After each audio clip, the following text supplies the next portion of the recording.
It was a rocky start to the University of California Regents meeting at UC San Francisco Mission Bay on Thursday, March 29th, with several scuffles from students and demonstrators in attendance during public comment. Some were upset over the allotted time given to speakers. Others were speaking out of turn. But the end of the public comment was disrupted by members of the public who were not able to speak, despite their signing up on the speakers list. It was to the point where the Regents secretary had to remind those in attendance of the regulations of public comment. The procedure for at least 30 years has been for the speaker sign-up list to be right outside here, and you're welcome to check it as you enter the room to make sure your name is on it, or you can add it up until 8:30. At 8:30, I brought the list in. This for 30 years? The crowd would not disperse, starting to conduct mic checks, where an individual will shout out a phrase and the crowd would repeat it.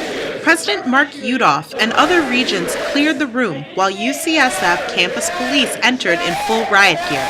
The police stood stoically at the ready, barring protesters off from trying to follow the regents.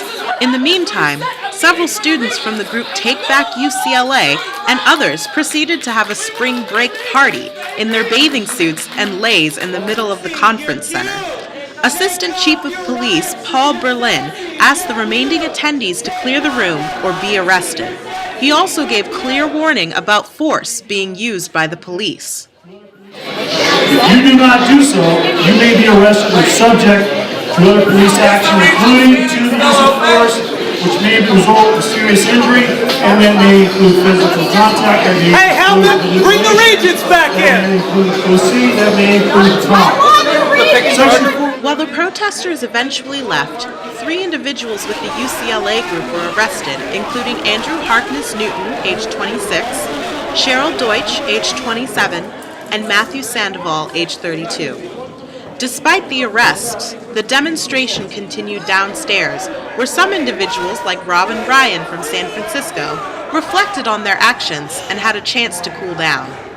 When the established procedure for making public comment doesn't work, you almost are forced to take what you can get. And it's really unfortunate that we weren't allowed to make the public comment that we were promised. Well, originally from Louisiana, I've been living in San Francisco for 20 years. I've raised my kid here. She's looking at going to college in a year. She was trying to get down. I have a lot of interest in what's happening here, what's playing out not only in the UC system, but the CSU system, the city college system, and public education, just in general. We're in a disastrous state here, and something drastic has to happen. I think that people run out of options. They use options that are supposed to be democratic, that are supposed to work so that their voices can be heard, so that they can demonstrate, and then they're constantly meeting up against a UC Board of Regents walking out of the room instead of holding their meeting and allowing the public comment as they said they would. They're constantly up against police who are telling them to move down the stairs but not giving them an actual physical space to do it in. And I can't criticize anybody. I mean, I lost my temper. I can see as a student the stress that you must be under and how you probably can't sleep at night, and how you're spending your spring break here at a demonstration. And I can't criticize anybody's actions. I have to look at my own first, and my own were not ideal.